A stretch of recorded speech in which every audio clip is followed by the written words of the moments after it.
Ашырбек Мойдонович.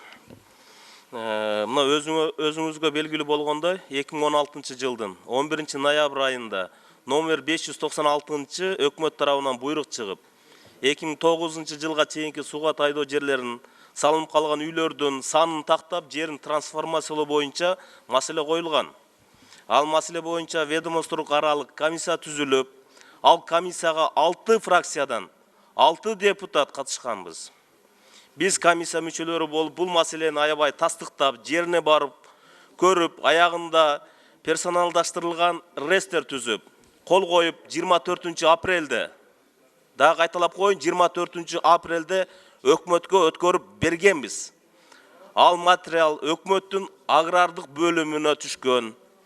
Бирок агрардык бөлүмүнүн башчысы Далбаев деген өзү да карабай, премьер-министрге дагы маалымат бербей, азыркы мезгилге чейин кармап турат.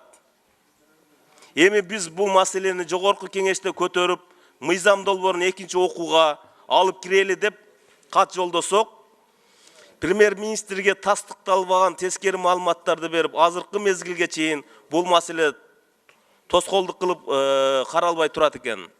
Ошондуктан бул трансформация маселесин аягына чыгыш үчүн эртеңден кечиктирбей өкмөткө алып келсин. Биринчи күнү комитет экинчи окууда караш керек бул маселени. Ал эми агрардык бөлүм башчысы Далбаевди комиссия берген көйгөйлүү материалдарды өзүнчө буйдалап, өз убагында так карабай, премьер-министрге туура эмес маалымат жеткирип, тынч чыдамсыздык менен күтүп турган элдин 42 миңден ашык элдер күтүп турат бул жерде.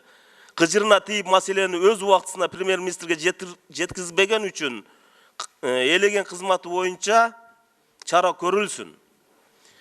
Экинчи ушул эле маселе боюнча дагы өзү комиссиянын мүчөсү болуп туруп, билген маалыматты билбедим деп терс кат жазып, башка комиссия мүчөлөрүнө шек келтирген. Бул маселеге бут тосуп жаткан Чүй областынын губернаторунун биринчи орун басары Султаналиев да жооп берип, элеген кызматы боюнча чара көрүлсүн. Урматтуу Ашырбек Мойдонович, ушу эки маселени жыйынтыгы мага сөзсүз түрдө билдирип бериңиздер.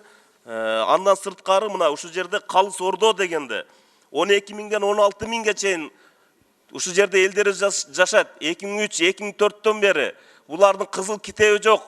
Же балдарын садикке, же балдарын бала бакчага алып бара албайт. Мына ушу калыс ордону да карап коюңуздар, ушуга жабык дренаж керек, анткени буларды суу каптап турат.